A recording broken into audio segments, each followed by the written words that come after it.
these extras over here for you.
Good evening. I'd like to call this meeting of the Kalamazoo City Commission to order for Monday, July 17th, 2017.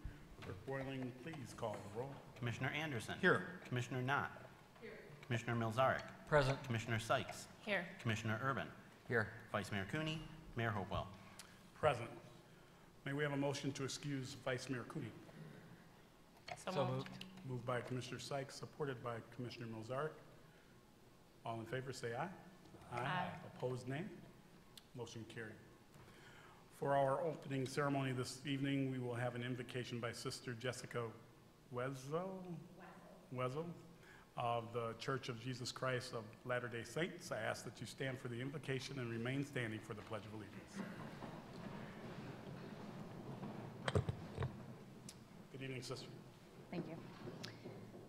Our dear Father in heaven, we're grateful for our opportunity to be here today for this City Commission meeting. We ask at this time that Thou will allow for all of us to come with our hearts and our souls open to moving forward the things that are happening in our community that can support our city.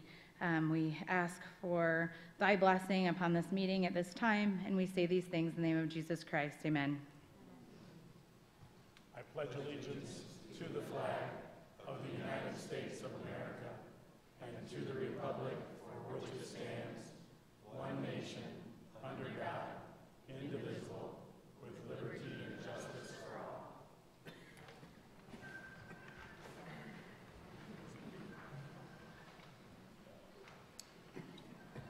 Well, good evening, everyone. Glad to have you all here. Commissioners, we are on item C, adoption of the formal agenda. Are there any changes to the agenda this evening? Hearing none from the commission, if anyone wants to speak on items under the consent agenda, that's items under F, that item will need to be moved to the regular agenda. If you have such an item, please indicate at this time. Hearing none, communications, Manager Richmond.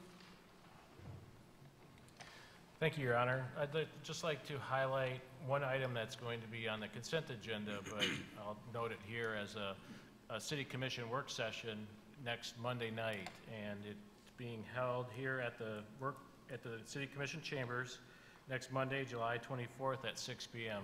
And it's going to be an update and update both on the Foundation for Excellence and the legal documents that will be provided as a creation or forming the Foundation for Excellence. So look forward to that meeting. Thank you, sir. The consent agenda, please. All right, since we didn't have a quorum last meeting, we've got several items on the consent agenda, 19 to be exact, so we'll get started. Approval of an agreement with Asphalt Restoration for the 2017 crack fill project in the amount of $108,854.75. Next is the approval of a 2-year contract extension with Carr Laboratories Incorporated for analytical testing services for a total amount not to exceed $135,000. It is recommended that the City Commission approve a contract for the one-time cleanup and material removal in the amount of $142,000 and a 3-year contract for maintenance for the Kalamazoo composting facility, known as Skipper's Crossing, in the amount of $45,500 annually with Morgan Composting Incorporated of Sears, Michigan, for a total contract amount of $278,500. Next is the approval of a contract with Maxwell and Associates for the construction of Pressure Reducing Station 41 in the amount of $304,999.60. Next is the approval of a 3-year term contract with Monoform LLC for manhole rehabilitation by lining in the amount of $379,209. Next is the approval of a 2-year term contract extension with Corby Energy Services, Inc. for sanitary sewer rehabilitation by lining in the amount of $973,750. Next is the approval of a 10-year contract with Republic Services of Kalamazoo for residential single-stream recycling services in the amount of $4,596,111.95. Next is the first reading of an ordinance to rezone 621 West Kalamazoo Ave from Zone M1 Manufacturing Limited District to Zone RD19 Residential Duplex District. Next is the adoption of a resolution to accept and dedicate the extension of Harrison Street as a public street, to accept an adjacent stormwater retention area with associated appurtenances, and to approve the granting of an easement to Rivers Edge Partners, LLC, for use of that retention area. Next is the adoption of a resolution approving the issuance of taxable refunding bonds in the amount not to exceed $3.9 million to refund the 2008 capital improvement bonds. Next is the adoption of a resolution approving the release of the proposed master plan for the required 63-day comment period to local jurisdictions and regional planning, road commission, utility, and railroad agencies. Next is the approval of agreements with Climax Telephone Company to allow joint use of underground conduit space. Next is the approval of the following documents related to the sale of parking ramp 4 to 306 Parking, LLC, assignment of mortgage, assignment of promissory note and guarantee, and the memorandum of agreement. Next is the acceptance of the Kalamazoo River Community Recreational Foundation grant in the amount of $157,000 to assist in the completion of the Lake Walnut section of the Kalamazoo River Valley Trail, including Upjohn Park. Next is the approval of a special permit for a pot-bellied pig to be kept at 3008 Morgan Street, subject to compliance with applicable statutes, ordinance, and health codes. Next is the approval of the mayor's reappointment of Greg Taylor to the Downtown Development Authority for a term expiring on March 31, 2021. And next is the approval of the appointment of Aaliyah Adams to the Parks and Recreation Advisory Board as a youth representative for a term expiring on March 31, 2020. Next is the approval of an amendment to Kalamazoo City Commission's 2017 meeting schedule to add a work session on Monday, July 24, 2017 at 6 p.m. in the City Commission chambers at City Hall. And next is the approval of the minutes from the City Commission meetings on June 19 and July the 3rd, 2017. Thank you, Manager Ritzma. Commissioners, the requested action is a motion to approve the consent agenda and authorize the city manager to sign all documents on behalf of the city. Is there a motion? Moved by Commissioner Knott.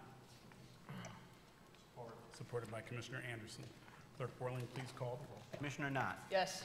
Commissioner Milzarek. Yes. Commissioner Sykes. Yes. Commissioner Urban. Yes, but with abstention from item number 12 to avoid the appearance of conflict of interest. Mayor Hopewell. Yes. Commissioner Anderson. Yes. Thank you, Commissioners. Motion carried. Mr. Manager, the regular agenda, please. We have 2 items on the regular agenda. First is the approval of the Imagine Kalamazoo 2025 Strategic Vision.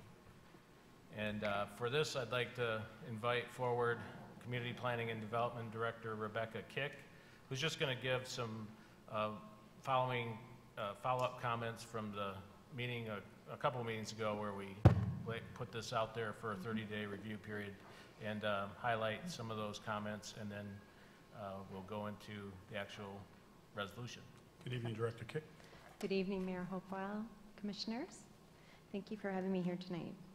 So tonight we're here to approve the strategic vision. I just wanted to remind you that we did release it to the public at our last meeting. We had that online. We also distributed to all of the city public library branches, as well as we had copies here at City Hall. We created a pretty neat form that I think we're going to continue to use that allowed people to leave their comments personally and privately, and we asked for just some neighborhood information to kind of understand who was commenting on the plan. We also had a lot of great comments, and we received a lot of praise for the document as well. So with all of the comments that we got in, we had 2 changes that I would like to talk to you about tonight. One was in the safe community goal map that you might remember, and that included some law enforcement training and talking about law enforcement as being a go-to community asset. So that's one change you'll see in safe community. Another change was the definition of good governance. To really bring the city into its goal of being a high-performing organization, we refined the definition of good governance. So our next steps are now to work throughout city departments to align these goal maps with priority-based budgeting so that you will continue to see how the strategic vision aligns with the work that everyone does within the city. Thank you. Questions, Commissioners? Thank you, Director Kick. Anyone in the audience wanting to comment on this item, please step to the podium. You'll have 4 minutes. Give us your name and whether you live within the city. Seeing no one, Commissioners, the requested action is a motion to approve the strategic vision. Is there a motion? I move that. Moved by Commissioner Urban. Support. Supported by Commissioner Milzarek. We are in discussion. Commissioner Anderson. Just want to make a quick comment. I appreciate all the work. We've mentioned this before, but thank you so much for city staff, Director Kick in particular, who came up here and talked about this. This is a culmination of months and months and months and thousands of hours worth of work. So I appreciate that. I think it's a good and living document. Obviously, talking about a couple of changes that were already made just in the time of it being released. So I appreciate that very much. I really appreciate the work. Commissioner Urban.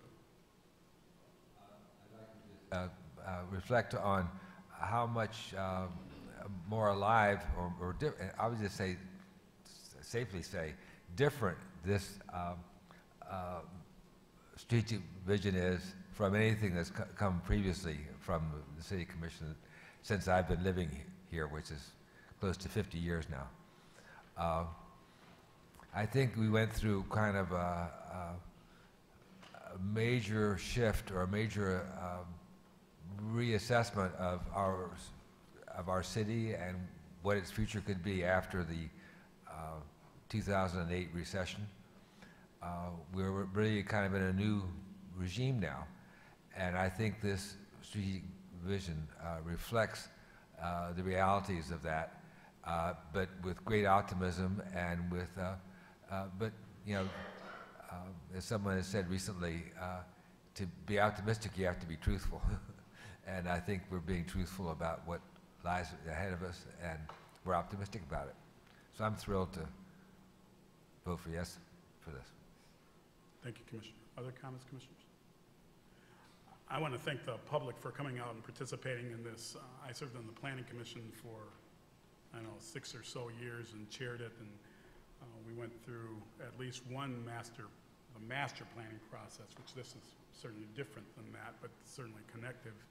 And I'm not sure we received 10% of the comments that we received in this one from our citizens. And this makes the document and the work and the vision more live, more real, because we had a statistically significant representation of our citizens involved in this work over the last almost 2 years. And I think their participation certainly made this so much better. Yes.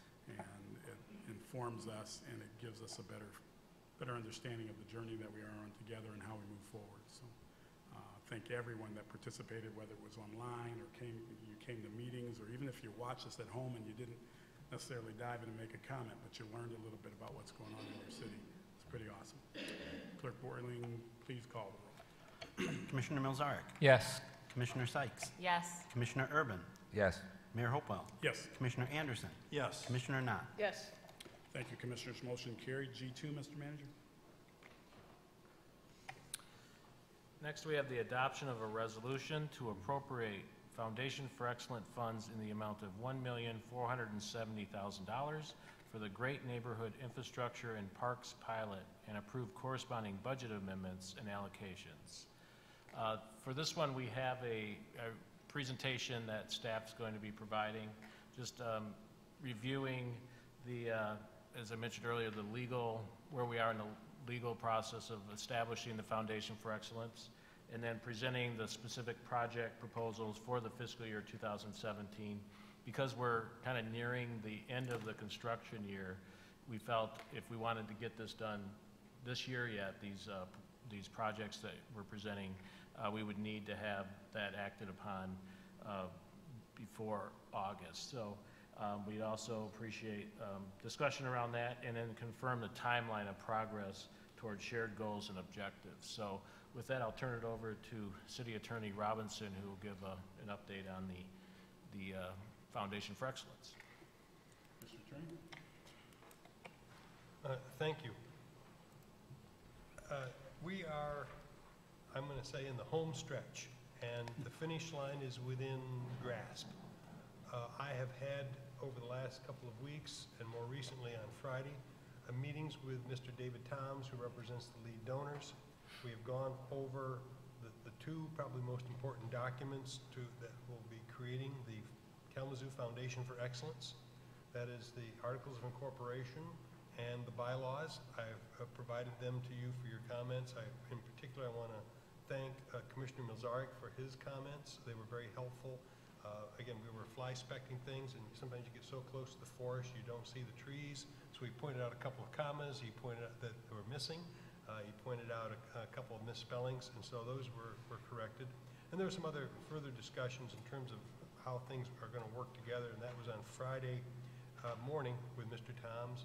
We had another meeting today, and the timeline is for those documents in their final form to be reviewed by this body next week with approval on the following City Commission meeting, which would be August 7th. Assuming they are approved, that would be the articles, particularly the Articles of Incorporation, and there will be a resolution on that evening's meeting to provide authorization to the mayor and the manager to file those documents with the state of Michigan. Once those are signed, I learned today that, and because I was saying we ought to have assigned somebody who can drive them up to Lansing, I found that you can electronically file them at a cost for $300, but you file them and within 4 hours they are approved. And so once we get that approval, the corporation will be established and officially operating. Then the next step would be to file what is called a Form 1023 with the Internal Revenue Service, and that gives you then the Internal Revenue Service will take a look at it and then grant the tax exemption letter that we need. And again, there is an ability to accelerate that as well, and we are exploring what needs to take place in order for that to occur. So, as I said, we're in the home stretch. The finish line is within sight, and we just need to complete a couple of further steps, and we will have the Kalamazoo Foundation for Excellence, an officially operating nonprofit organization, and then I think the world's our oyster at that point. So just for clarity, when you say next week, you mean at our special meeting on the 24th? Correct. Okay, I just want to make sure that we didn't just say next week. And so the agenda for that meeting will come out just like it does normally before, I guess, Thursday or Friday.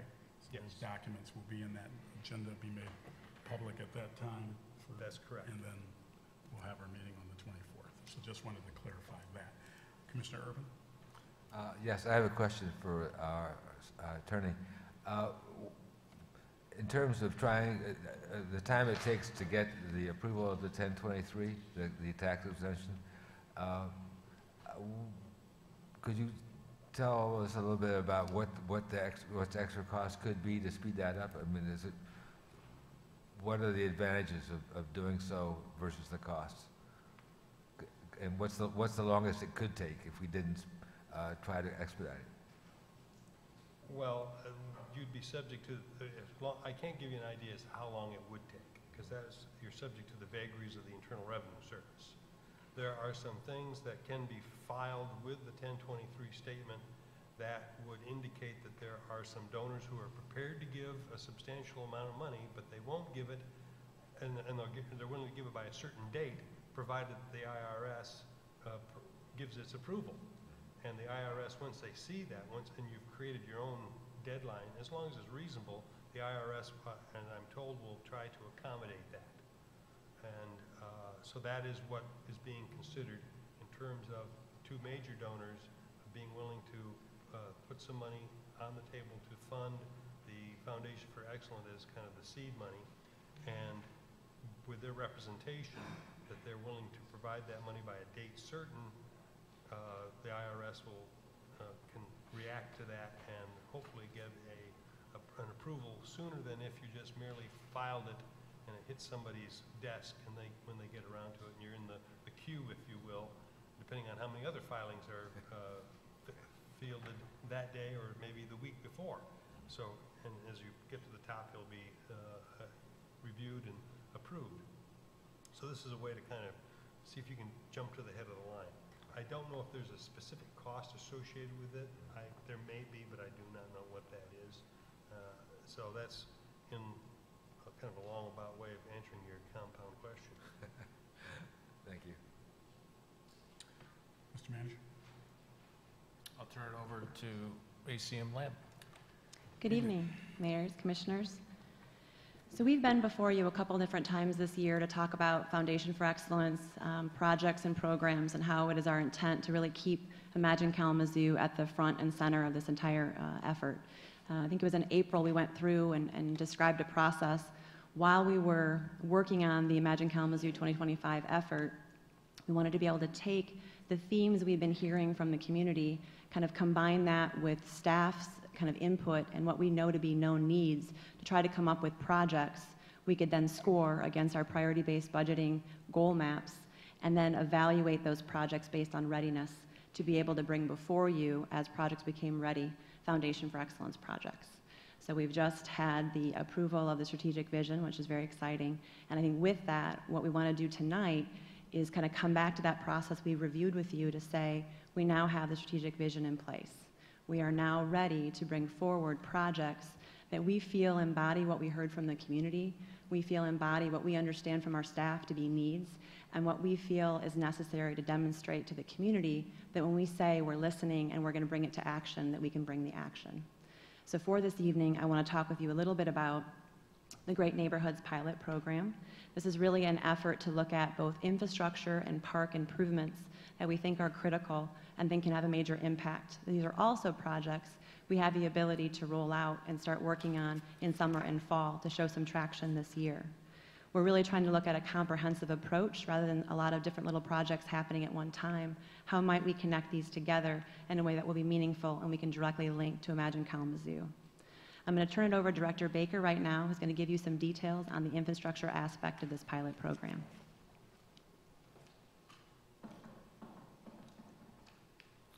Good evening, Mr. Director. Good evening, Your Honor, and members of the City Commission, City Manager. What we have in front of you here is a program that focuses on walkability and sidewalks, as well as some deferred maintenance of city-owned trees, mainly canopy and structural trimming of those trees. So we've kind of got some highlights of some of the stats or numbers, if you will. We can also then pull up a map here and go over where those projects are located and what that impact will be to the community. When we worked with the Department of Community Planning and Development, We took input from Imagine Kalamazoo. We then took that input and overlaid that with staff work order data that shows number of work orders in specific areas or needs. Those needs were then verified by either engineering staff or supervisor staff. We then looked at all the data and really looked for a spot where the Imagine Kalamazoo input matched with what our supervisors and engineers, as well as the community, have been telling us for inputs. That led us in the direction of these projects. We have plans to put a sidewalk on the west side of Woodward from Patterson up to Prouty, and then another extension from Prouty then north. We also have both sides of Maple Street where the sidewalk is in very poor disrepair. So these 3 sidewalk sections come together to kind of create that sidewalk plan that you saw earlier, which is over a mile of sidewalk that we'd like to get done yet this year. Looking also at the forestry needs, again going at staff input, looking at our work order system, looking where our work order deficiencies are, overlaying that with input from Imagine Kalamazoo. We use that same process to narrow down an area, if you will, to focus structural trimming and hazardous tree removals. Any questions? Questions, Commissioners? Thank you, Mr. Director. Thank you.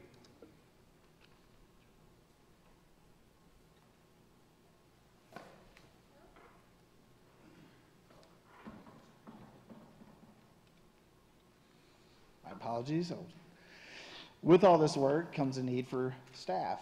With that, we've been looking to hire additional resources in public services.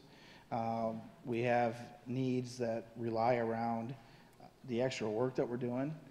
We also have overall staffing needs as a larger department as we cycle through retirees, people going through lateral moves, folks moving up to supervisors. All said, we have about 55 positions that we'll be hiring this year. Specifically related to these projects, we have 5 positions in our concrete crew. We want to talk about a few changes that we've made to really start to attract local talent and really be able to take folks here from the city and be able to work with them. One of the first changes goes back to December 2016 when we ratified a new ASME union contract. Previously, everybody that hired in to the ASME pool had to be, they had to come in the door with a Class B CDL. Mr. Director, could you define ASME, please? ASME is our labor union that handles, that's the American Federation of State, Local, and City Municipal Employees. Thank you. So everybody that came through the door, hired into ASME, was required to have a CDL, Class B CDL, and that's a commercial driver's license. That's somewhat limiting. If you had to go out on your own and obtain a Class B CDL, you'd be looking at $2,500 to $3,500 of school and testing to be able to obtain that license. The changes we made with that contract allow us to hire a candidate that has just a Michigan driver's license. We will then put them through a 6-month apprenticeship program, whereas at the end of that, they will be able to test out and receive a CDL. We're also working locally with Michigan Works to create a hiring pool for us and as well help us with some of our testing and as well as getting the word out to those folks. Questions, Commissioners? I want to thank you for that effort particularly. I'm wondering, I'm assuming you've had recruitment problems in the past, and this should ease that, but and I know we can't only hire local residents, but we're doing our best to recruit as much as we can from our city. Is that what I'm hearing? That's correct. Taking this initial step out towards Michigan Works really helps us get in touch with folks that are looking for jobs, actively looking for jobs. That gives us another place right in the community where we can reach out and touch individuals and kind of start to connect ourselves back to the community. Thank you. Thank you.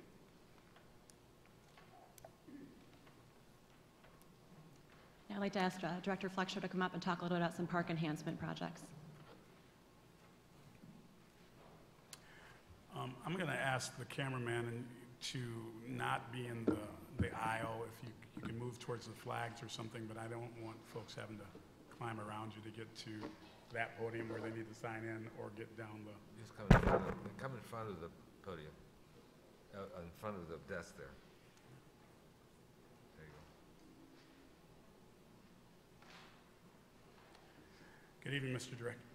Good evening, Mr. Mayor and Commissioners. Thank you as always for your time tonight. Tonight I just want to talk quickly about some of the benefits that our city parks provide. Aside from some of the obvious benefits that parks provide, like free play, gathering spaces, etc., parks provide many other benefits. One of those benefits being economic benefits, and I'll just provide one quick example. I hope you've all been to Lunchtime Live, right? Nodding, yes. So a good example of the economic benefits to some of our local food trucks and businesses. We average between 11 and 15 food trucks each week, and now we're seeing more vendors set up shop inside the park as well. So we had the antique boutique that's on wheels in the park, so we're kind of spreading our wings a little bit and getting more businesses in the park. Another example of a benefit that our parks provide that some of you may not think about is the ability to provide opportunity for people to exercise. So as our healthcare costs keep rising, parks, trails, and open space are a great way to reduce those healthcare costs and expenditures and help keep our community healthier. So most of you have probably seen the NFL 60 campaign where they want kids to get 60 minutes of exercise per day. We hope that they're in our parks exercising and taking advantage of the open space. Another example is trees and dealing with pollution. Anytime we improve a park, there is the occasion where we may have to remove a tree. We try to avoid that at all costs. So we will replace any trees we remove. And then we also look to add a few trees when appropriate. We also work with our forestry division to make sure we identify any dangerous trees and then replace those trees as well. Another example of one of the benefits is exercise helps reduce anxiety, depression, helps alleviate other mental health conditions. So if you ever go out to the park, you tend to typically feel a little better. You get some sunshine. That's important. Families and youth need those spaces to just get out and enjoy nature. Spring Valley Park is probably one of the best kept secrets in our city. I talk to a lot of people in the community who don't know where it's at. For those of you who don't know where it's at, it's in the northeast corner. There is a lake there. There's a dam there. It's a beautiful piece of property, a lot of wildlife, and there's a great path around that park that's certified 5K. So if you want to get your 3.1 miles in a safe area, that's a great place to do it. But parks provide that opportunity for that positive health experience, and I feel like that's very key in helping move our community forward. So this next, this is an unsolicited quote that we received, I believe last year, or actually earlier this year. And as you can see, people really appreciate the fact that, we give their children opportunities to, have positive experiences throughout the community. Most of the time, those are in one of our parks or at one of our facilities like the Youth Development Center or Mayor's Riverfront Park. Anytime the weather allows it, the kids are outdoors running and having fun. So the next slide just gives you an idea, and this is through our National Recreation and Parks Association. It gives you an idea for communities that are in the population range of 50 to 90,000 people. The average community invests around $6 million in parks and recreation. Now, we're a little under that, but we're working towards making sure we have the venues and we have the services we need for youth. And You have given us those opportunities through some Foundation for Excellence dollars for some expanded programming. And we certainly appreciate that. Those programs are going very well this summer. The next slide shows a map of where we've been doing some of our work since 2012. And it's color-coded. You can see the little yellow spots are parks that we've made some improvements to. And so you can see it's pretty well spread out. And then the pink, kind of the fuchsia color, are the projects slated for yet this year. So those are kind of spread out as well. We feel it's important to make an impact throughout the city. So we've really been strategic about where we make our improvements. The next slide refers to Davis Street Park. We've had a lot of engagement from the community regarding Davis Street Park, dating back to 2010, where we started having some meetings. And that park was actually bumped a couple times in the CIP budget due to other projects that came in over bid. So we've pushed it long enough. That park is set to receive some accessible walking paths, new swings, a gaga pit, and hopefully a skate plaza, which is very different from our skate park at Upjohn Park. The group that we've been working with regarding the skate plaza has been a very engaged group of individuals, probably about 20 to 25 people. So they've been really helpful. I honestly didn't know the difference between a skate park and a skate plaza, but I do now, so I've learned something from them. The next slide is Rockwell Park. This is a park that is in desperate need of some enhancements. We really want to get in there and do some work. This park is very underutilized based on the lack of amenities and the condition of some of the existing amenities. So we want to get in there and add a couple age-specific playgrounds. So playground for your toddler age and then the 5 to 12-year-olds. Make some improvements to the basketball court, a walking path around or through the park to give people an opportunity to walk and be fit. New swings, grill, and some additional picnic tables. Next slide is Fraze Park. Since I arrived on scene in 2012, the people in Fraze Park have been very vocal about wanting a path in the park. And I don't think you have this slide, but I'm talking about it because I know it's on a list. There's actually a worn path in Fraze Park. So we know they use it, and we get requests just about every year to make some improvements to Fraze Park because people like to walk in that park, and that's in the northwest corner of our community. So the shared costs of park enhancements, you can see the numbers. I won't read them to you, but we have a little bit of CIP money for Davis Street and some community development block grant funding and some other grants that we've received for those improvements. So with that, if you have any questions, I'd be happy to answer them. Questions, commissioners? Commissioner Urban? A question about Fraze Park.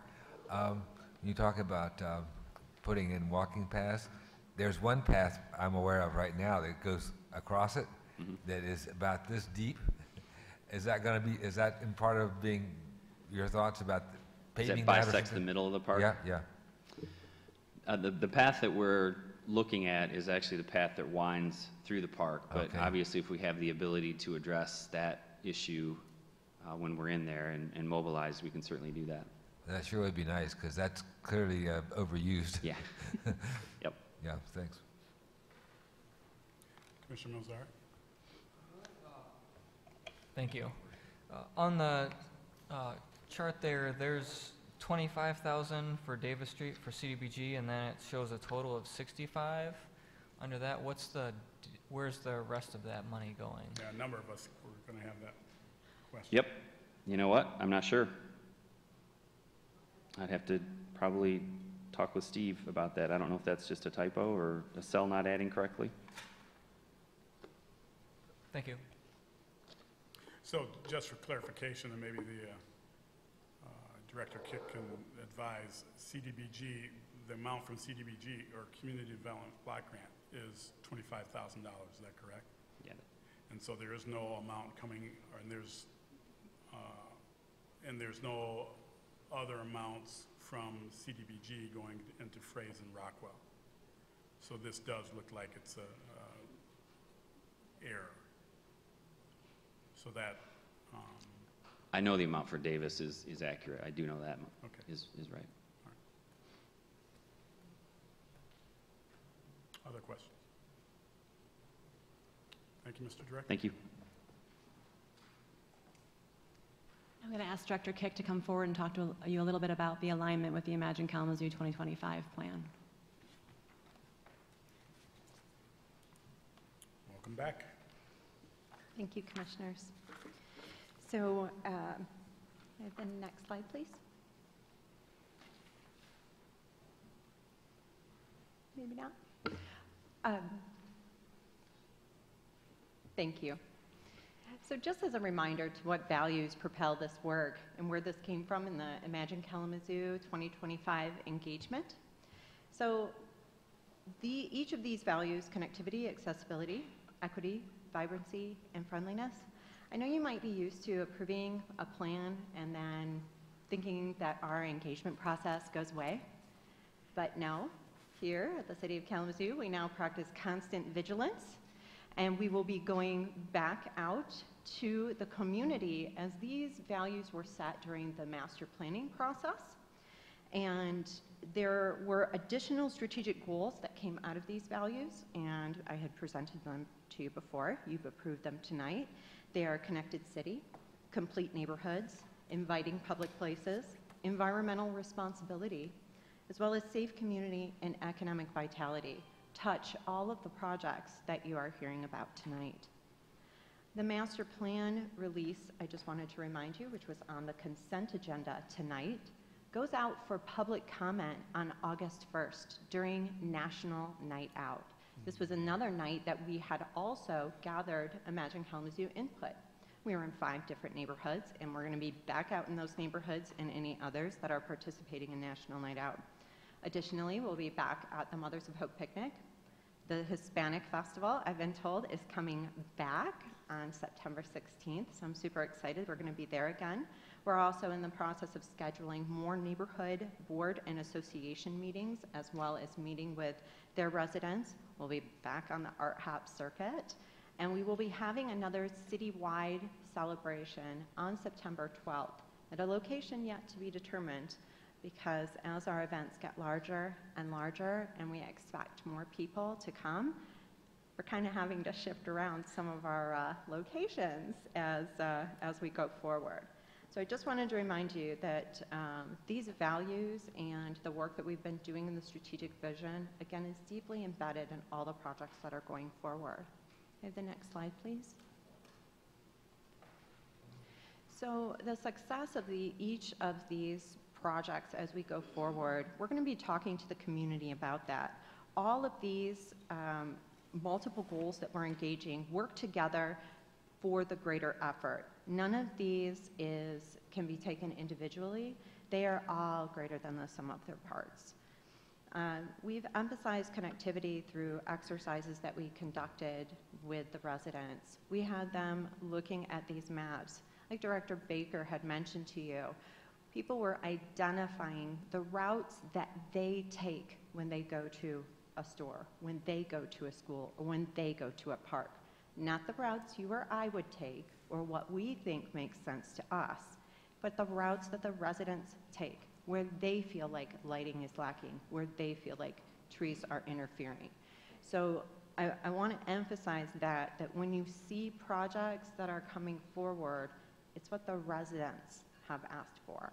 And it's what we have vetted with them and gone back to those neighborhoods to understand, does this project make sense if we propose it within these terms? Accessibility through compliance with the Americans with Disability Act means physical access for all. The standards are constantly changing, and you can literally visit an intersection within our city that may have 3 different kinds of curb cuts. But when that curb cut was done, it was in compliance with the Americans with Disability Act at the time. But what we're trying to do is create conformance, because we do have a large blind population, low vision, and it makes all the sense in the world that we continue to be vigilant about how our intersections are designed and how residents interact with the downtown and neighborhood centers. We want to include creating vibrant streets with activity that encourages walking, commerce, socialization. All of these beautified streets and landscapes mean nothing if people aren't going to use them. So we want to continue to solicit public comment on a project-by-project basis. What will make this street successful in your neighborhood? What is it that you need and what your residents need in order to see success in this place? And finally, improved access to buses. You may be aware that in a past study, it showed that only 7% of our city bus stops were Americans with Disability Act compliant. Because of this, we had several CDBG subrecipients who actually asked to spend their CDBG dollars on improving bus stops in their neighborhoods. Because we saw that gap, we said, you know, in 2018, we need to put all of our CDBG dollars towards improving public access to transit. And this became a big topic in Imagine Kalamazoo. Please get my bus stop. You know, the signage, can we have a shelter? One of the most difficult things is just having a sidewalk that goes all the way to the curb. So often you have a sidewalk and then a gap that is grass or dirt, and trying to get a wheelchair or even a stroller up and over that in order to get to the bus, which can lower to the curb, is very difficult, especially in inclement weather. So being able to bring our bus stops to this type of compliance, which can help everyone. Thank you. Thank you. I now would like to have Steve Brown, our Foundation for Excellence Coordinator and Resource Specialist, come talk to you a little bit about the budget and also walk you through an update on the youth evaluation. Good evening, sir. Mayor Hopewell, Commissioners. I would like to start with the Great Neighborhoods Park enhancements, and this is a perfect opportunity to back up a few slides because there was, as Commissioner Milzarek pointed out, a totaling error in that table, and I just would like to instill confidence in everyone here that the numbers are in fact what they should be. So I'll back up here and get to parks. So we see the FFE request is $720,000 for Rockwell, Fraze, and Davis Street. What we see as well is that the $190,000 in CIP remains there in the total. The error is in the CDBG column. So $25,907 is correct, and it's my oversight and error that there's $40,000 in that next total. So that has an effect on the total cost of the three parks combined, which you'll see under the chart, but that doesn't affect the FFE request of $720,000 at all. So I'd just like to pause there for a moment and see if there's any questions. Okay, thank you very much for your patience and understanding. So we get here, Great Neighborhoods Park Enhancements is, as we said, $720,000. That's in the request this evening. The Great Neighborhoods Infrastructure, which was covered by Directors Kick and Baker, which are the sidewalk, building, and rehabilitation and tree trimming, total $750,000, which is the request. We're estimating that that's going to be the work total. So this evening's total, as mentioned in the resolution, is $1.47 million. Earlier this year, all items that have come to date total just over $1.6 million, which would mean that our fiscal year 17 request so far, as of the end of this meeting, would be over $3 million. So we'd be just $3,098,492. The balance, if we look at this as a $10 million sort of annual pot of money that we're looking to spend in these aspirational projects, would mean that we'd have just under $7 million as a balance, which we would think of then as a carry forward for next year, or just as part of this conversation moving forward. Are there any questions about the budget in particular? Okay. So youth programs, this was the package of 3 youth programs through Parks and Recreation that was approved earlier this year. And we discussed evaluation as being a very big and important part of that process. So what are we doing? That's great, but how do we measure it? And how do we come back next year and benchmark against the year before? How do we tell that story of improvement well, we hope improvement, but also just being able to be quite honest and dispassionate about the work that's being done and how it's connecting with the intended recipients. So we had the three, I'll do a quick recap, the three programs, All Things Possible, which is at Interfaith Homes, and that's sort of a middle school age program of expanding horizons. These kids are going to KVCC, they're seeing the robotics laboratory, they're seeing culinary arts, they're seeing a lot of things potentially for the first time. That, as well as supervised recreation, which is the four-park sort of premier free summer youth camp style program for kids. Those are both being evaluated by KidNet, and that's a relationship that's existed for several years. And what they're doing is they're designing the program, they're training our staff in administering the program, and then they're gathering data along with our staff, and then they're providing a report. And that report is really, as you'll see here, it's skill and social emotional learning oriented. So conflict resolution, stress management, these kinds of really important fundamental skills that all kids need to have, and we hope that they all can have through their rearing and education to just engage in the world with their peers really well. So those are outcomes based. That's not just output. That's not 7 kids went in, 7 kids completed the course. That's how are they changed, how are they shaped. And KidNet is really, we're extremely lucky to have them in Kalamazoo. They do a fantastic job, and we're glad to be working with them again. So participant surveys are also a part of that, and as I said, a final report. I don't have the deadline in front of me, but I believe that the September, early October report deadline where that comes to Parks and Rec, and we're able to look at that holistically and see how the program did, what we would want to do next year moving forward. The Youth Summer Employment Program is a self-reporting evaluation system. So we've worked with YOU for a number of years. It might even be a decade at this point that we've worked with them. And so they really are more output oriented. They're going this year to I think about 350 kids.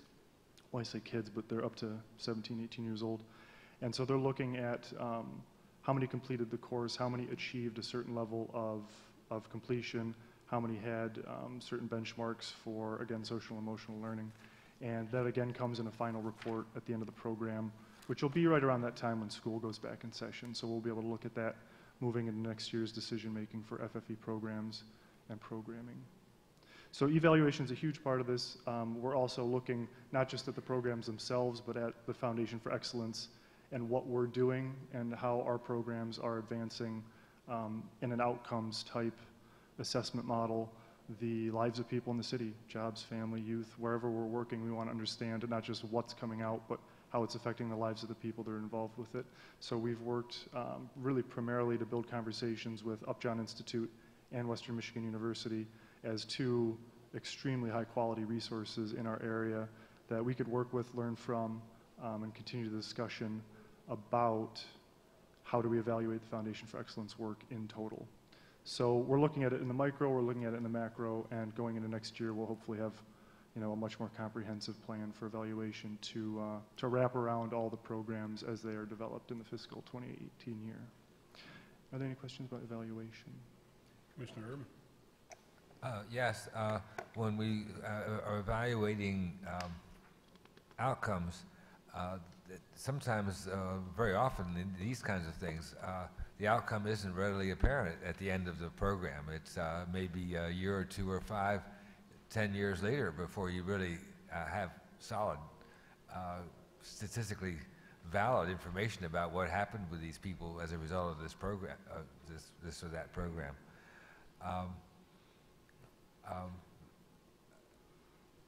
So it seems to me one way to begin to get value from that kind of thing is to look at year by year changes.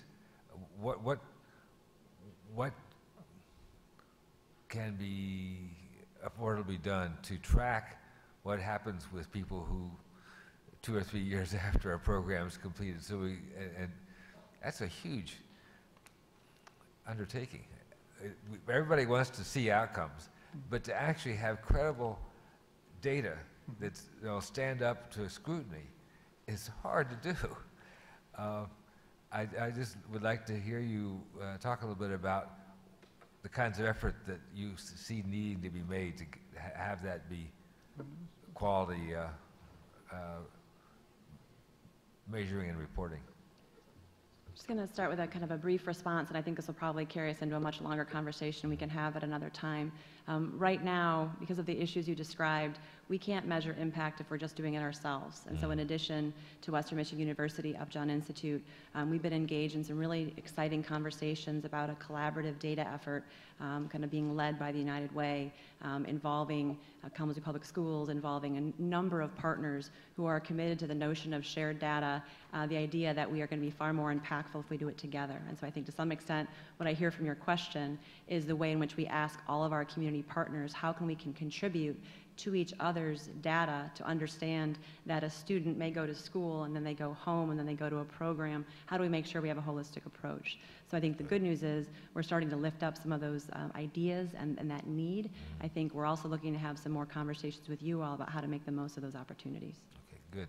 Thank you.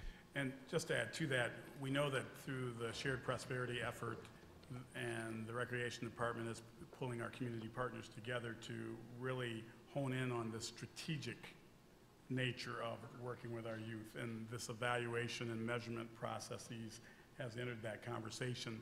We also, myself and Commissioner Anderson and the Vice Mayor have been meeting with some of the Kalamazoo Public School Board's administrator or superintendent and some board members, and they're wanting to be more supportive. I shouldn't say more supportive. They really want to get involved with us as we're working with youth to carry on beyond the summer or beyond our programming. How are we enriching their lives and being able to provide data back? That's been a challenge for school districts, but they're really wanting to dive into this, and so they're sitting at a table trying to figure out how do we do this, because it's vital to all the work that we have to do going forward. It's a good segue into an update on Shared Prosperity Kalamazoo. June and July, nice, that was nice leading in there. June, July, we've really been working with our consultant, More Strategic Consulting, to really dig into some of the data and research that's already been done.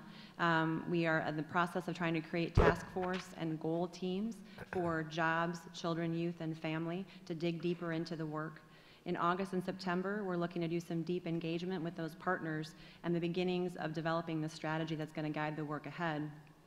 October and November, the intent is to look at prioritization. How do we determine what are the most impactful strategies we can have, with the idea that in December we're rolling out a roadmap that's been kind of gone through an iterative process with multiple partners with this body to an exciting conclusion. Also wanted to provide you with an update in terms of an opportunity that's been presented to us with National LISC, Local Initiative Supports Corporation. National LISC has announced a strong interest in doing some pilot projects where they're digging deep into economic development at a local, at a neighborhood level. So we're in the process of working with our economic development team, our community planning and development team, to understand how that opportunity could be optimized. How does it align with Imagine Kalamazoo? How does it align with the work we understand that needs to happen here in Kalamazoo? They're really looking at both an economic development strategy as well as a housing strategy, understanding that both are critical. They need to be connected, but they need to be really well thought out, and we need to make sure we've got our local partners helping to inform that thinking. As I mentioned, we want to keep Imagine Kalamazoo at the forefront, and we're seeing some alignment with what National LISC is putting out there in terms of the emphasis on job creation, neighborhood commercial corridor revitalization, small business entrepreneur support, affordable housing. So on the front end, we're seeing a lot of possibilities of how this could inform our work, how there could be alignment, but I think it's really, really important that we go a little bit deeper to make sure we could see how that could work, what's the sustainability of this model. To that end, we're hoping to bring a kind of more robust economic development conversation to you at a future study session. I just wanted to bring that up for you for right now. Commissioner Knott? Yes, so the study session that you just referenced, will we be hearing from Chuck Felique at that session, talking about National LISC proposal as well as what he's thinking about for the greater Kalamazoo area? So normally with work sessions, we often try to ask you what you would like to have as your desired outputs. I think certainly our goal is to make sure we design the work sessions to be the most useful. I think certainly with LISC being at the table, that would be a very helpful possibility, and we can kind of work with what you all would like to get out of that session, how to make it the most productive time we have. Any other questions on this piece? And we'll bring it home with one last slide. So this is kind of an overview. We keep trying to keep the kind of timeline in front of you. I think what we're trying to show here, a lot of moving pieces. You have, as Attorney Robinson started off with, a lot of time and attention spent at the organizational development, the legal framework. We have the rolling out of our tax bills with the reduced millage rate. I want to announce with much excitement that we've had great response with our tax bills. When we've offered people the opportunity to donate their savings back to the Foundation for Excellence, we've already had over 20 individuals pledge back funds. I think we're at over $5,000 at this point and counting, but we're getting some good initial feedback that people are buying into the concept and want to be a part of it and want to support it. And I think that is very exciting, and we look forward to that continuing. At the bottom, you'll see really our annual budgeting process. We spent quite a bit time tonight talking about our 2017 process. And you may remember back in January me saying 2017 and then 2018 and beyond, knowing 2017 was going to be a very transitional year. Transitional because we are creating the Foundation for Excellence. Transition because we were trying to roll out and finish up Imagine Kalamazoo.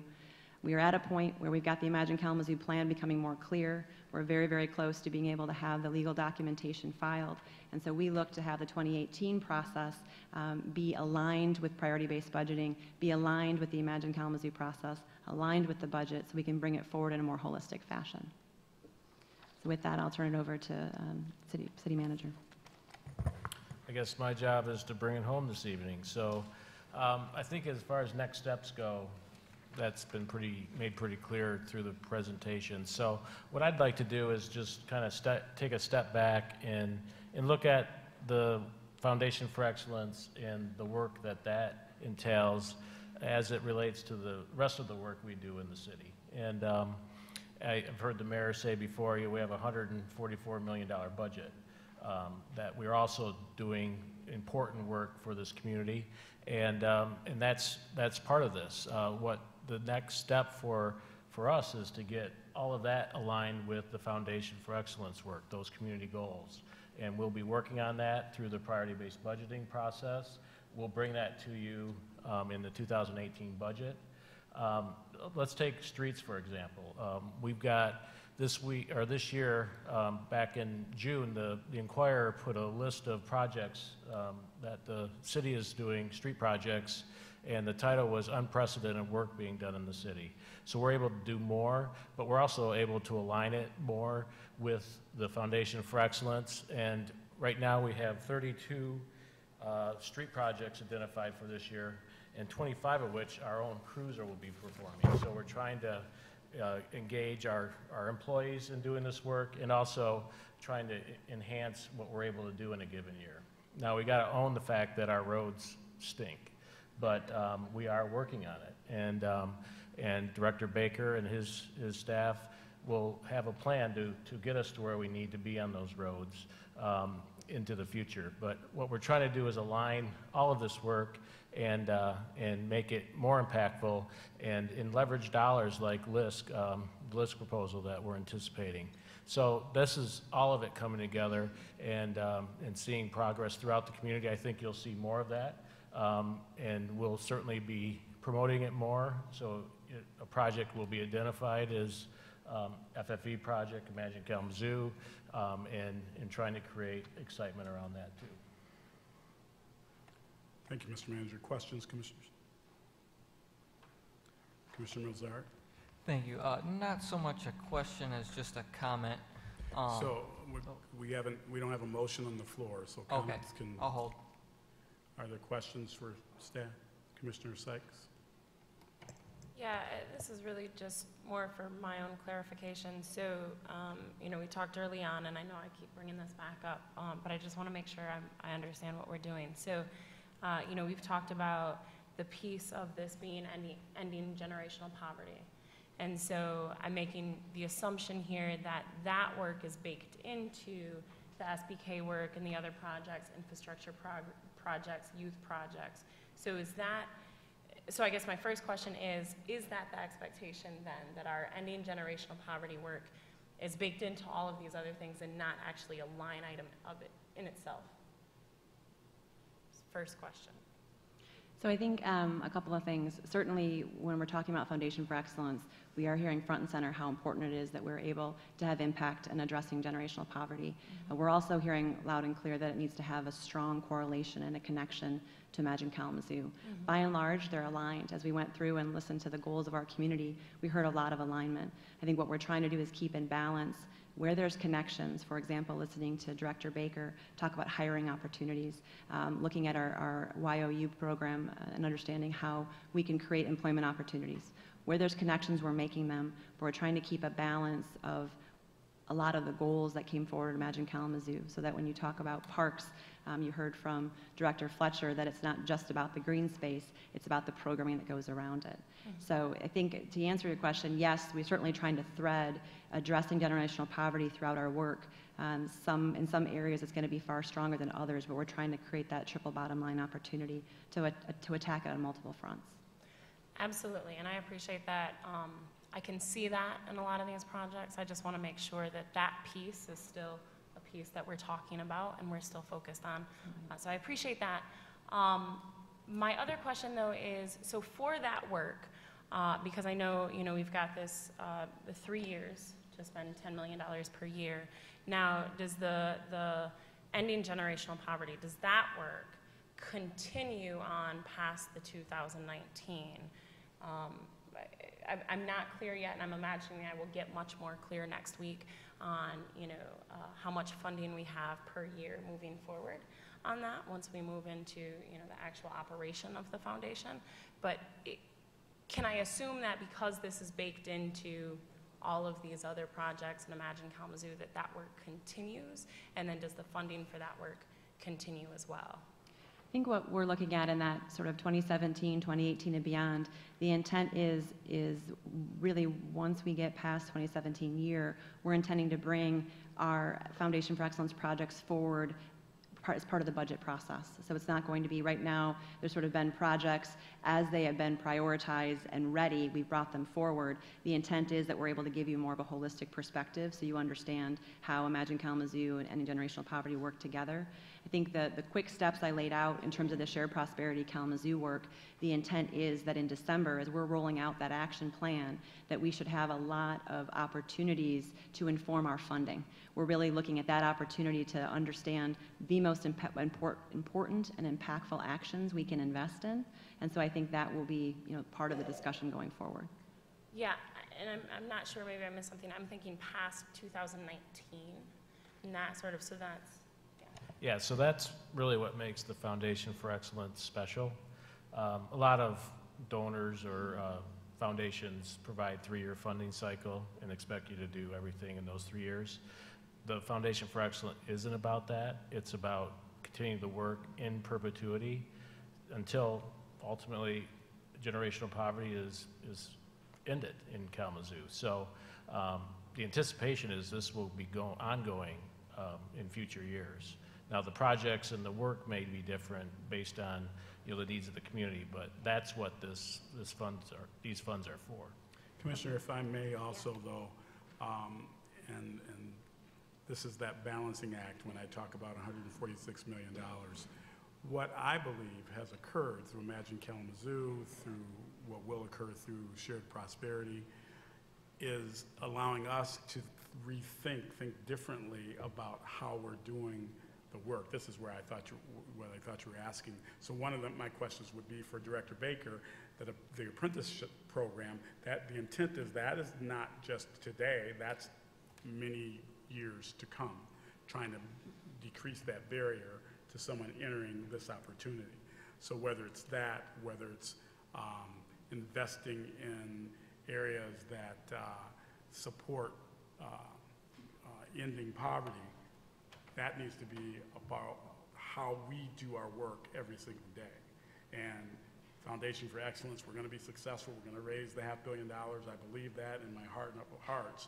But I also believe that we're going to use that $146 million, $144 million work that we do every day. I mean, we've been working on poverty every day to move this city forward. And that's what I thought you were asking. Is this going to be instilled and baked into our belief system of how we do all of our work, not just our foundation work? That could be, that's where I was going. I love that. And I don't want to belabor the point. I want to let us move on, and I appreciate that. I especially appreciate that because I am in complete agreement with you, and I think all of us share those values, and that's one of the reasons I value being a part of this team so much, because I know at the end of the day, no matter what happens with funding, these will be our values, and this will be our focus. I guess what I'll just say, and then I'll drop it for tonight, is that I am incredibly excited and impressed by all of the new things that we're doing, right, and the new thinking that we're doing. And I just would say that I hope not only does that continue, but I think I hope it continues to get bigger and bigger and bigger. I hope our vision continues to get bigger every year, especially through these next 3 years, because frankly, it's going to take a much bigger vision. I'm going to caution you that we got discussion time coming up. Oh, that's right, that's right. I was just trying to answer your question in another way. So. That's okay. I will save the rest of that comment for discussion. Thank you, Mayor. Any other questions for staff? Commissioner Irvin. Could you explain what you mean by the triple bottom line? That's a term that's of art in business, but how does it relate to us?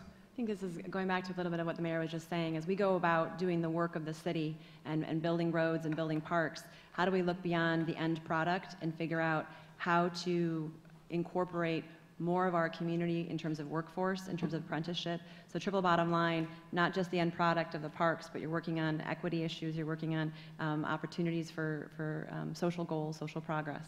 So I think we've got a lot of different opportunities for us to take the work that we're doing as a city and incorporate more of our thinking, more opportunities in there, so that each project isn't just about the roads, just about the parks, it's about our overall community. So you're thinking about how it relates to other areas besides the immediate physical thing that's on that particular line item?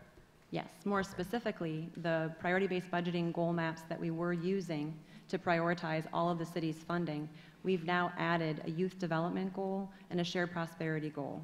So as we're going through and looking at every single project and program of the city, we're now evaluating them against additional goals aligned with your fifth priority from the 2014 retreat session. So that when we look at impact, those projects need to be thinking about beyond just the end product, how are they incorporating shared prosperity directions as well. Okay, good. Thank you. Any other questions, Commissioners? Thank you. Mr. Manager? That concludes the presentation, and we have, did I read the resolution already?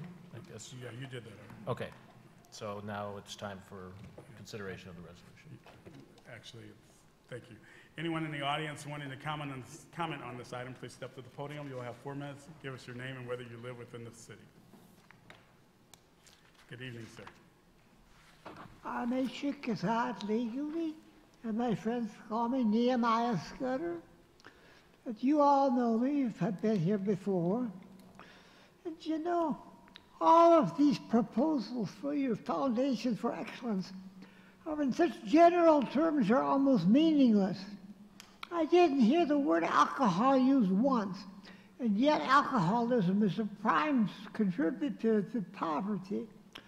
I remember going to Lessman's Market to buy a candy bar one day, and I saw a long lineup of people buying whiskey, beer, wine, vodka, sherry, you name it, various alcoholic drinks. That was all they wanted, and they were spending money that would have been better spent for food. And downtown, we've got many restaurants with glasses that are obviously meant for an alcoholic drink, whether mixed or otherwise. This is a real problem, not just a generalization that's meaningless. Furthermore, drug addiction is a problem. I go to NA and I hear there's quite a few people, north side, east side, west side, and south side, are busy taking illegal drugs. This could be a real problem. And the Foundation for Excellence is not addressing this issue. He's doing hopeless generalities to say nothing. Well, another problem is the numbers game. People actually encourage people to buy lottery tickets. This is a form of gambling. You and I know that the probabilities are invariable. The government wins, the person buying the lottery ticket loses, and we try to encourage people to buy lottery tickets. Well, you're fooling yourself, in my opinion. That's all I have to say. Thank you, sir. Anyone else wanting to address this item? Seeing no one, Commissioners, the requested action is a motion to adopt the resolution. Is there a motion? Moved by Commissioner Knott.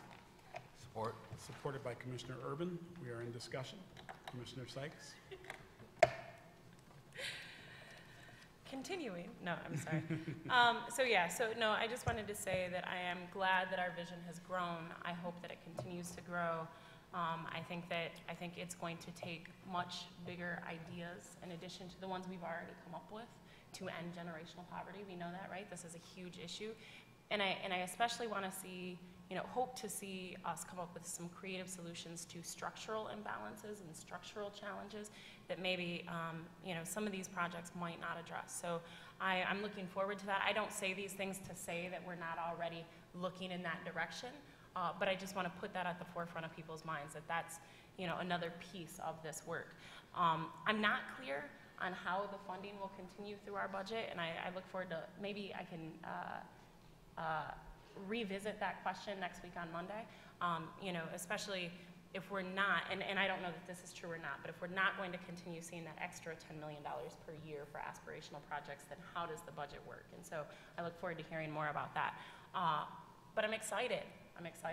I think this is good work. I think we have a long way to go, and I'm going to shut up and apologize for continuing to bring us back to this. It's still not enough, right? I appreciate it. We still got more to do. So. Thank you, Commissioner. Other comment? Commissioner Urban. Well, maybe I should wait to Commissioner's comment to make this, but you can cut me off if I picked the wrong time to talk about this. I would prefer that when we're talking about the Foundation for Excellence programs and the expenditures, that we use the word investments whenever we can and try not to use the word spending. Because spending implies, well, you bought it and now it's starting to wear out. Whereas if we use the word investing, it says we expect future returns going forward and perhaps multiplying, hopefully multiplying.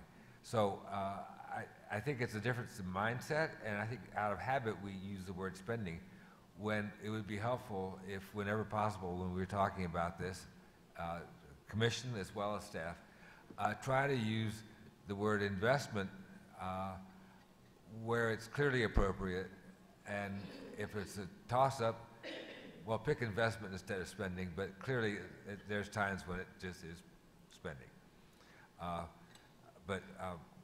That's my first point. The second one I wanted to just address about the phrase of ending generational poverty. We've also heard from the principal donors that they want to create this Foundation for Excellence to last in perpetuity because, as one of the donors said, generational poverty will probably last in perpetuity as well. So what we need to be thinking about is always working on this, not thinking that there's going to be a goal at some point where we'll reach some kind of nirvana and then the problem will be over with. It will always be with us, and we always need to work on it. That's the mindset I am adopting when I hear the phrase ending generational poverty.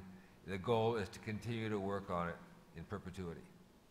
So it's just a way of looking at it that I want to share with you. Thanks. Thank you, Commissioner. Commissioner Mozart. Thank you, Mayor.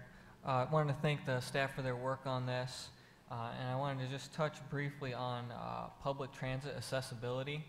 I hope sort of moving forward as there's some good work going forward to make our public transit more accessible, that we can look at making that year-round. We have a lot of problems with snow removal on our sidewalks and also at the bus stops in the winter. It was sort of a mild winter this year, so it's easy to forget, but some years, these places are completely inaccessible, so I hope we can develop a plan to make our sidewalks and public transit accessible all year round. Thank you. Other comments? I'm going to make a couple quick ones. In regards to the shared prosperity work, you know, we have a schedule as was presented tonight that we're trying to bring more clarity and trying to bring more energy and trying to bring more goals and intentions around that. And I think that will help inform that work. I appreciate our consultant, David Morris, is in the audience tonight, and he came tonight to really hear this discussion, and I think it's going to continue to help inform the work that he's working with us on. I also want to remind the community, we've had some of these discussions, and I've been hammering, I don't know about hammering, but talking to the city manager a lot about, one, telling our story and what we are doing, because I get asked, well, why aren't we doing this, why aren't we doing that? This year is a transitional year. We are not going to get to every single item that people are wanting to have happen or wishing for. Every year, with our budget, we prioritize the work that has to go forward. That's part of what we were doing now and tonight. Of course, with the Foundation for Excellence, it sort of came after our budgeting process, but the budgeting process is where we do the majority of our prioritization. But these are opportunities that exist now that we know we can address now, that are, I don't want to say low-hanging fruit, but clearly we know we have time to do some of these infrastructure projects that did come out of Imagine Kalamazoo, which is our community's vision. This isn't just us up here saying, oh yeah, I want this street done, or I want that sidewalk done. There are processes and examinations of all this work and how we move it forward. And that's the challenge of trying to connect those dots. We know that we have roads all over this community that need work. And I know, because I get stopped every single day almost, saying, Mary, when you're going to get to my road?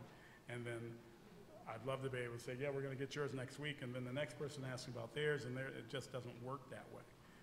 We have to go into looking at this in a holistic fashion, using the best understanding that our experts know and can gain through their tools and processes and measures and evaluations for all of this work. We're not done with poverty or prosperity work. And so when someone says we're not doing this and we're not doing that, you're right, we're not doing this and we're doing that, because we're not going to be doing everything right at the moment. Or, as I think listening to Commissioner Urban about ending generational poverty, we know we're going to have a lot of work to do no matter what. So someone could come up to the podium and say, you're not doing this, you're not doing that, and then somebody else could say, you need to be doing this, you need to be doing that. At the end of the day, we have to use our best judgment, our best tools, and that's what we're doing to move work forward, especially in a transitional year like this one. Clerk Borling, please call the roll. Commissioner Sykes? Yes. Commissioner Urban? Yes. Mayor Hopewell? Yes. Commissioner Anderson? Yes. Commissioner Knott? Yes. Commissioner Milzarek? Yes. Thank you, Commissioners. Motion carried. Mr. Manager, you have a report this evening? Yeah, a couple of things I'd like to mention. First, the street project map and listing for 2017 will be on our website. So if someone has a question about an individual street, they'll be able to see that on the map.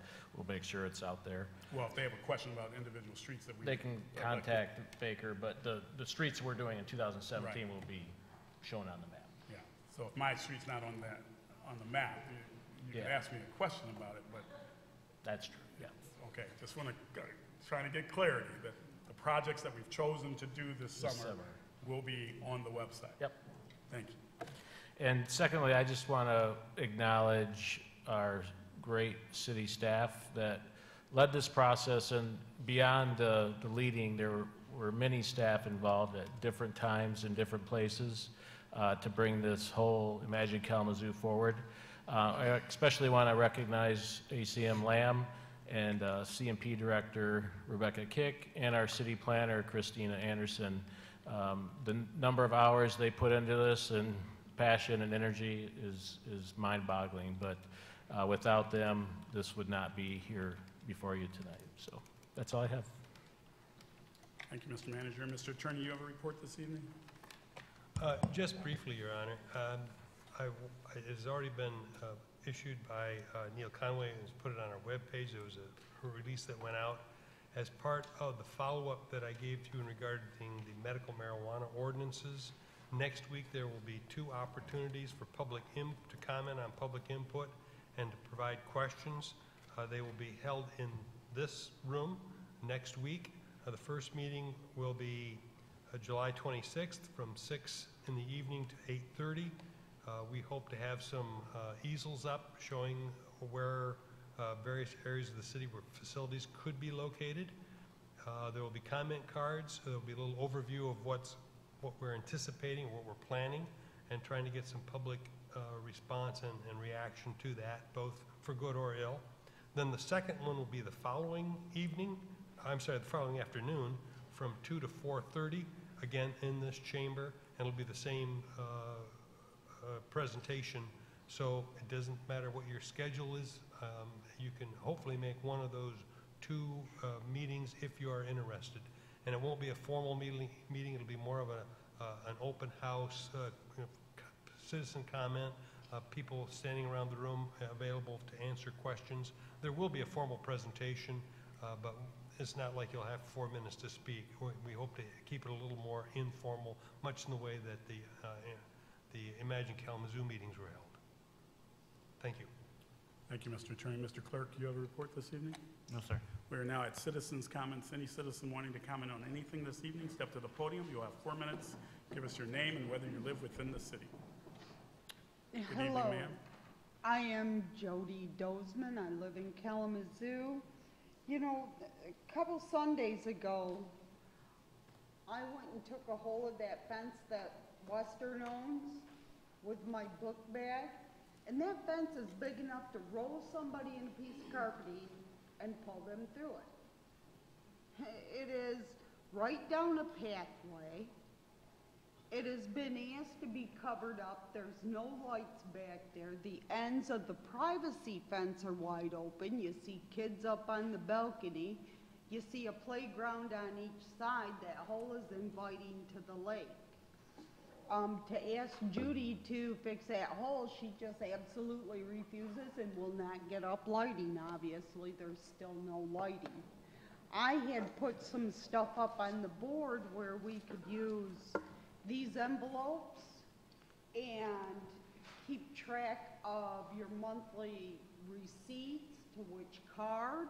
You can keep the receipts in here. The workers, even the police officers, can come by and do a swing through of how it's organized, how it's kept track of, and what the money's going to. Every 3 months, a report on the spend down where the caseworkers, there's got to be something within there to be able to keep track of and record so that the family members can come in and see where their parents' money's going to. You know, that seems odd that Judy and Heather and them, when I'm doing this and asking this for organization for the people's funds, they end up telling me the police, I'm scaring the people, and the police and this, but I've seen the police come in and talk about stuff and try to organize how to secure these old people with their credit cards, with their savings. So this was, you know, another thing that I tried to get going. Now, the lady who's told me her brother's head was severed, I have seen Lisa, who knows about that hole in the fence, and her friend Ross, both with a double-edged blade taped to a pole, walking up and down the aisles and drinking and smoking weed, up and down the aisles, smelling, with weapons, with weapon disorders, with police reports of things stolen, that the police kind of say they didn't see nothing wrong with somebody invading. The police report was terrible. So why, when this lady goes to Keystone and they set her up there with the people in that family who live right around the corner who have been in prison for meth dealing, they get her the letterhead to take her to a place with a bunch of, let's put it, rowdy men who've been in the state hospital. Let's lightly put it like that, give you an idea. Not that people don't recoup, but Pathways They play bingo. It's organized by social workers. There's great people who love to pick people up when they need rides. It's off to the side. It's a great place. They have fish. You can eat there. And that lady walked off, said that this lady didn't want this. This lady doesn't want Keystone, scared to death to go there because the people who did this to her family member, which reminds Ma'am, your time has expired. Thank you. Next, please.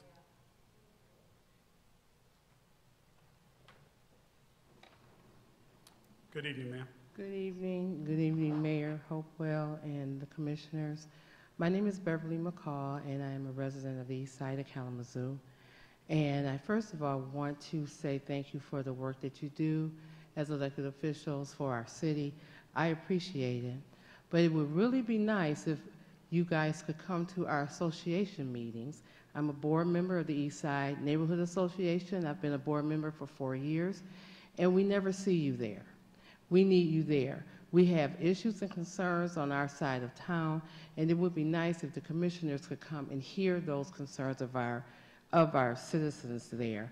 I do appreciate those commissioners that come to our National Night Out at Rockwell Park, to our holiday tea during the month of November. Maybe we need to have food at our meetings so that you'll come. I don't know, but I just find it puzzling and kind of concerned as to why we don't see you there. So you don't need an invitation. We elected you to represent us and to serve us. We appreciate that, but we need you at our meetings. We meet every second Tuesday, 1301 East Main, telephone number 381-0700. Pat Taylor is our executive director, and I enjoy being on the board. I enjoy living on the east side, grew up on the east side, came back, raised my children on the east side. It's a great place to live, but we have concerns like other neighborhood associations and other neighborhoods also. We just need to see you there. There's 7 of you. Rotate the Tuesdays. I know we're all busy, but we need to see you there. Thank you. Thank you, ma'am. Next, please. Good evening, sir. Good evening, Mayor Hopewell, the rest of my city commissioner board members. I'm Urban Armstrong, executive director of New Genesis. New Genesis has been a program on the north side for 15 years. And first of all, we want to invite you to our Lunch and Learn. Lunch is on us, so you can learn about us. And the Lunch and Learn will be Thursday, August 17th at 12:30. You're invited to take a tour of our facility that we use and to learn about the programs and services that New Genesis offer. And then the second thing I want to say, I appreciate the work you are doing, especially with our youth. And I'm like you, Commissioner Sykes, I'm excited about all the activities, youth, our engagement. We've even started a high school basketball league for our youth on the north side of Kalamazoo after work hours, so they can be involved. But one of the concerns I have, and I'm asking your consideration, is that we run programs and services for children from the cradle to college. And through that pipeline of services, we have 2 breakdowns. They both occur during the summer. The one breakdown is our 4-year-olds, and we have with us in Head Start, there's over 70 4-year-olds who, for many of them, they're entering into not preschool, but kindergarten, but it was their first year in a high-quality preschool program. So some of them still lag behind, but there's nothing to help them over the summer that is free for them or with no expense or little expense. We give a discount to ours, but many of them are not able to pay that, even though we use DHHS services to help with that. And the second one is that we run a summer program that provides technology and academics in the morning with an emphasis on reading, because we want our children ready to read on the 3rd grade level by the time they enter the 3rd grade, and athletics and the arts in the afternoons, and field trips every Friday. Well, a lot of our children who we serve are at Woodward Elementary School, and they weren't able to enter in for some reason this year. We gave them discounts, scholarships, everything we could, but we used to be part of a program with the city, through the City Development Block Grant, where you gave us money up front, and we gave them free participation at no cost. And that did two things. That allowed them to continue in the pipeline of services we offer, but even more importantly, it gave them an opportunity to work with their parents, because we had parent engagement activities that brought them there. I ask your consideration or to give me direction in terms of how we can better serve our children and the families that we're called to serve in the community. And I just want to say thank you. God bless you. And I look forward to you at our Lunch and Learn on August 17th. Thank you again. Thank you, sir. Next, please. Good evening, ma'am. Good evening, Mayor Hopewell and City Commissioners. My name is Pamela Jenkins, and I run a nonprofit. I'm the Executive Director for Intrepid Professional Women's Network. And I'd like to read something to you. We serve the underserved, underpopulated women in Southwest Michigan. And Ms. Lamb and her wonderful staff has been doing an awesome job, but I just want to share my heart with you. I can't imagine our community that is so rich in services, resources, leaving out the population of single women, reentry women, women that have been incarcerated, underserved and underpopulated women. For our county to continue towards the prosperity, accountability for each and every one is key in our actions to engage all in this fight to support social and economic stability. All citizens should have a voice at the table. The underserved and underrepresented single women, imagine if all our citizens in Kalamazoo County could receive a piece of a dream, what a completion of God's vision for all of his people. Thank you, ma'am. Next, please.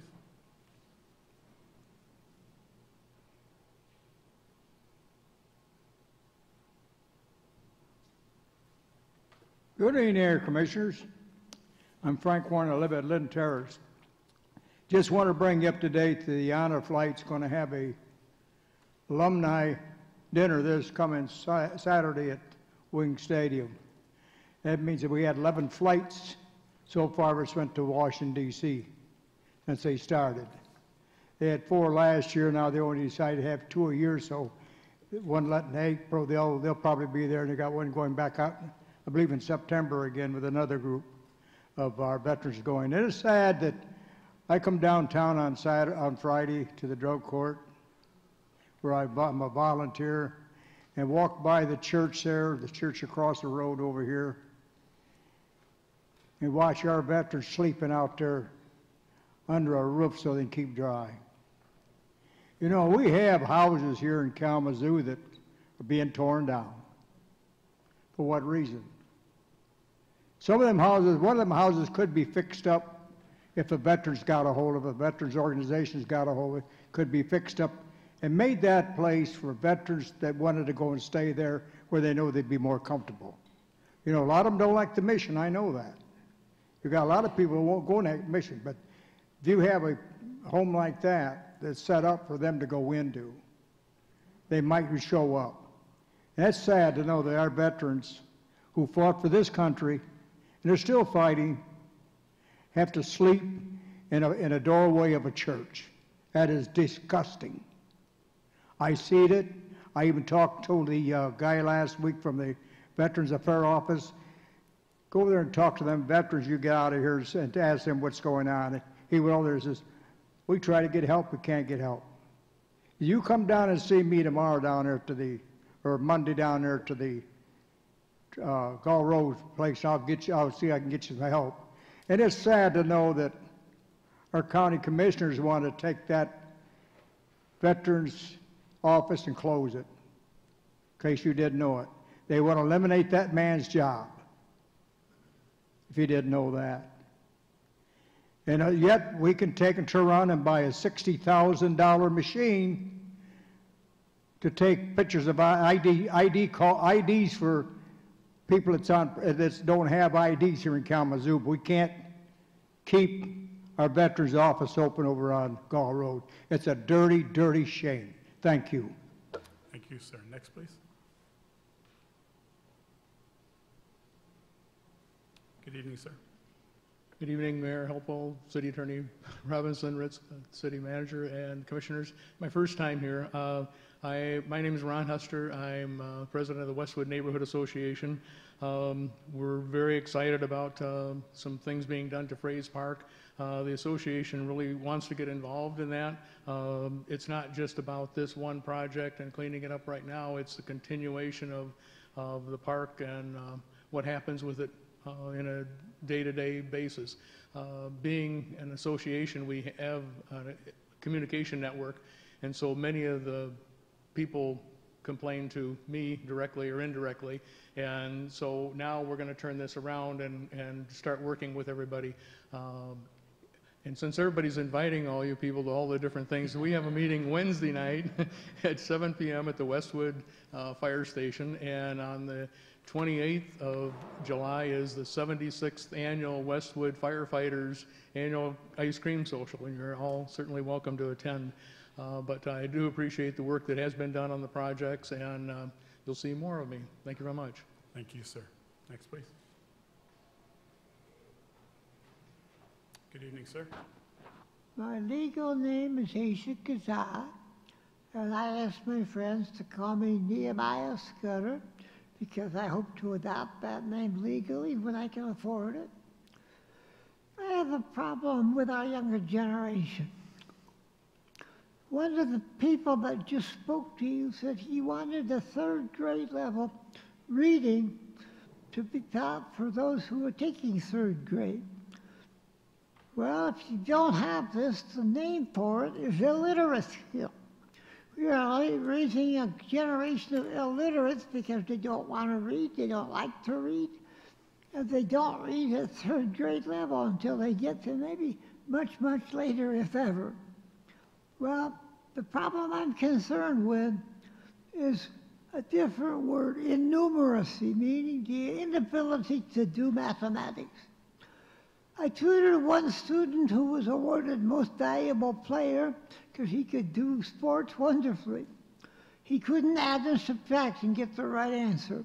He didn't know what the procedure of multiplication was. He had no idea how to divide one number by another.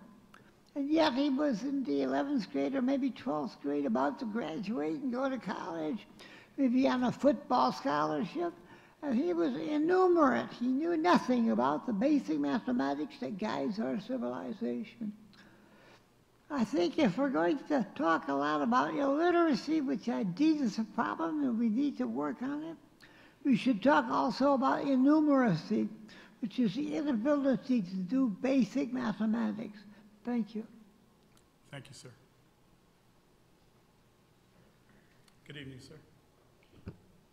Good evening. My name is Zachary Lester. I live in the city of Kalamazoo. Got three things, and I didn't write anything down, so forgive me if I'm a little scatterbrained. First, I want to thank Commissioner Milzark for bringing up the snow removal plight that we will be facing once again in a couple months, sadly. I think it's an issue that we've struggled with for years. I ride the bus primarily, and I've had to stand on the 4-foot snowbanks waiting for a bus, and I can do that, and it's dangerous. There are many people that can't do that, and I think snow removal on sidewalks and bus stops is something we need to somehow figure out, because it's becoming an issue, and I know people have been hurt. I know people that have been hurt waiting for the bus, or walking down sidewalks, or walking down the middle of the road, or using the wheelchair in the middle of the road. The next thing I want to discuss is not last Friday, but the Friday before during Art Hop, I had an individual downtown pull a knife on me, and I wanted to thank public safety for very quickly responding to that and handling that. I don't think they get enough thanks, and I think that they did a great job handling that situation, and I really appreciate it. I will say, when you call them, when you really need it, it often doesn't seem like they're coming quick enough, and in reality it was just a couple minutes before they were there. The third thing is 2 weeks ago when you guys met or didn't meet, depending on how we want to legally call it. I know it was the day before a federal holiday, and I know emergencies come up, and I know people had vacations scheduled and stuff like that. I just think you guys should try and figure out where the breakdown in communication was and who was going to be there and who wasn't, and what, you know, and maybe in the future look at scheduling meetings further around federal holidays, or, you know, not like the day before or the day after, because I know that's frequently issues, especially for, you know, with people with kids and families doing stuff. And I think it's just something you should look at when scheduling meetings so that we don't face that issue in the future. Thank you. Thank you. Anyone else wanting to address the commission this evening? Seeing no one, we are at Commissioner's comments. Commissioner Milzar. Just want to thank everyone for coming out tonight. Thank you. Thank you, Commissioner. Commissioner Urban? Yes, I wanted to just call your attention to the fact that starting last Friday, we have Wi-Fi available in Bronson Park. That's set up to be not only for this summer, but into the indefinite future, and hopefully Wi-Fi can become available in other parks as well. What was handy about it is the cabling that needed for doing it at Bronson Park was almost right there, because the fiber cable comes to City Hall, which is across the street. But what I want to call your attention to everybody on is, in order for that to really be fully utilized, people have to understand how to get access to the website, the so-called splash page that connects you up. I think that we need to do some more work to make that as effective as a tool as it can be, because if just a handful of very knowledgeable people understand how to use it, it's not going to be giving the value that it potentially has. So I'm looking for maybe signs in the park that explain to people how they can log in and really make it a user-friendly experience. That's all. Thank you, Commissioner. Commissioner Knapp? Thank you, Mr. Mayor. I'm excited about a slide that was in the presentation tonight related to the update on economic development and housing. I think all of you up here know that I've been trying to be a champion for the last 2 years for investing in our infrastructure and rebuilding our core neighborhoods. I firmly believe that the built environment is the road to revitalizing not only our neighborhoods, but addressing poverty, creating a sense of place. So in case it wasn't clear when I was dialoguing with Assistant City Manager Lamb, I am very much interested in that work session happening sooner versus later. I understand we have a schedule of meetings that are coming up, but not only having potentially Chuck Fleek speak, but maybe Denise Scott or Maurice Jones from LIST coming in to tell us what that 2-to-1 leverage really would mean in terms of dollars and cents, but also national resources coming into Kalamazoo, expertise, things like that.